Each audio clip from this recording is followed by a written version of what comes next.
اور سجدہ کرنے سے انکار کیا اور ظالموں میں سے ہو گیا۔ پھر اللہ تعالیٰ سے کہتا ہے اگر تو مجھ سے میری بات مانے اور مجھے قیامت تک کی مہلت دے تو میں تیرے بندوں کو بہکاتا رہوں گا اور ان کو بری راہ پر چلاؤں گا۔ تو اللہ تعالیٰ نے کہا جو میرے بندے ہوں گے وہ تیری چال میں نہیں آئیں گے، تیری راہ پر نہیں چلیں گے۔ میرے بندے ہمیشہ میری راہ پر چلیں گے، میری عبادت کریں گے اور ہمیشہ رہنے والی جنت میں چلے جائیں گے۔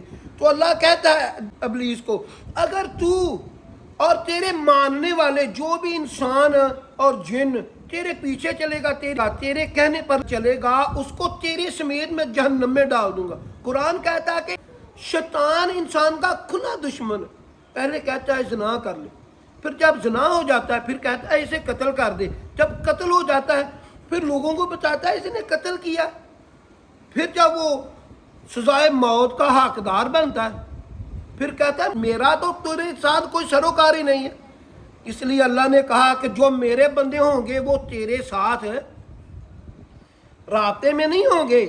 اس لیے ابلیس کو حضرت آدم علیہ السلام کو تکبر کی وجہ سے کہ میں اسے بہتر ہوں سجدہ کرنے سے انکار کر دیا اور اللہ تعالیٰ نے اس کو آسمانوں سے ہی نکال دیا اور اس پر لعنت کی، فرشتوں کی اور اللہ کی لعنت ہے اور قیامت تک اس کو مہلت ہے۔ جب جیسے ہی سورج مغرب سے طلوع ہوگا اور توبہ کا دروازہ بند کر لیا جائے گا تو اس کو گرفتار کر لیا جائے گا۔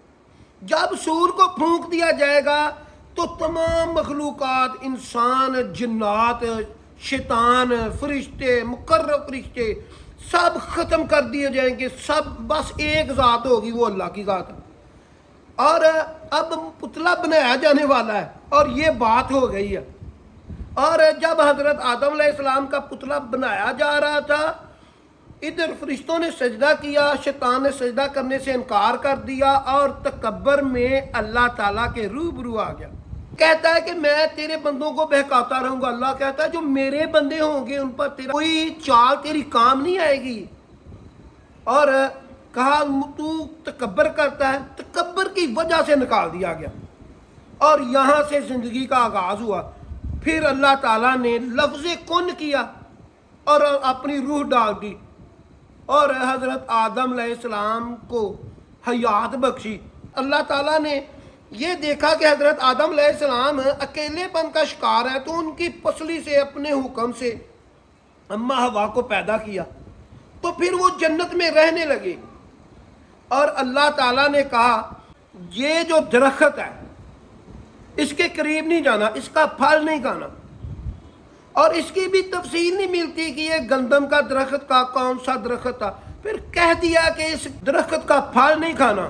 اور شیطان پر اس وقت آسمانوں پر جانے پر پابندی نہیں تھی، اس نے حضرت آدم علیہ السلام اور اماں حوا کو بہکایا اور قسم کھا کر کہا کہ میں تمہارا خیر خواہ ہوں۔ اللہ تعالیٰ نے اس درخت کا پھل کھانے سے اس لیے تمہیں منع کیا کہ تم مقرب فرشتے نہ بن جاؤ۔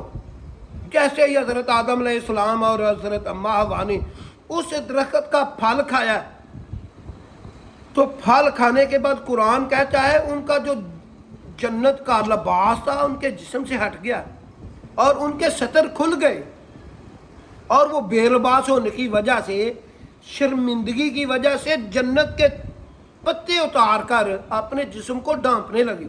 تو اللہ تعالیٰ نے کہا اے میرے بندے آدم، میں نے کہا نہیں تھا کہ اس پھل کو نہیں کھانا، حکم دلی کی۔ تو حضرت آدم علیہ السلام نے کہا یا اللہ مجھے معاف کر دے۔ پھر حضرت آدم علیہ السلام کو زمین پر پھینک دیا گیا، بیچ دیا گیا۔ حضرت آدم علیہ السلام اکیلے تھے، ایک جگہ تھے، اور حضرت اماں حوا ایک جگہ پر تھے اور شیطان کو ایک جگہ پر پھینکا۔ تو پھر بخشش کہاں سے ہوئی؟ 30 سال حضرت آدم علیہ السلام اللہ سے معافی مانگتے رہے اور یہ پڑھتے ہوئے ہیں ربنا ظلمنا انفسنا وان لم تغفر لنا وترحمنا لنکونن من الخاسرین۔ اے اللہ اگر تو نے ہم کو معاف نہ کیا، ہم پر رحم نہ کیا تو ہم ظالموں میں سے ہو جائیں گے۔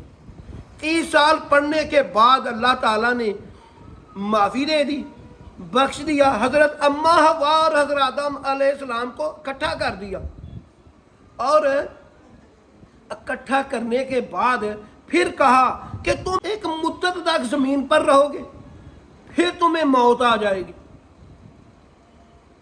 اور پھر تم قیامت والے دن زندہ کیے جاؤ گے، اور تمام مخلوق جو انسان ہے وہ بھی اکٹھا کیے جائیں گے۔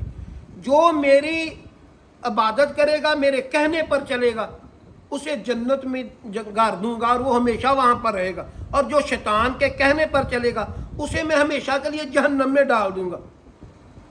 اور اسی طرح زندگی کا کارواں چلا ہے۔ ایسی اچھی اچھی ویڈیو دیکھنے کے لیے میرا چینل ضرب الاسلام سبسکرائب کر لیں، بیل آئیکن کے نشان کو آن کر لیں تاکہ میری لیٹسٹ ویڈیو آپ کو وقت پر مل سکے۔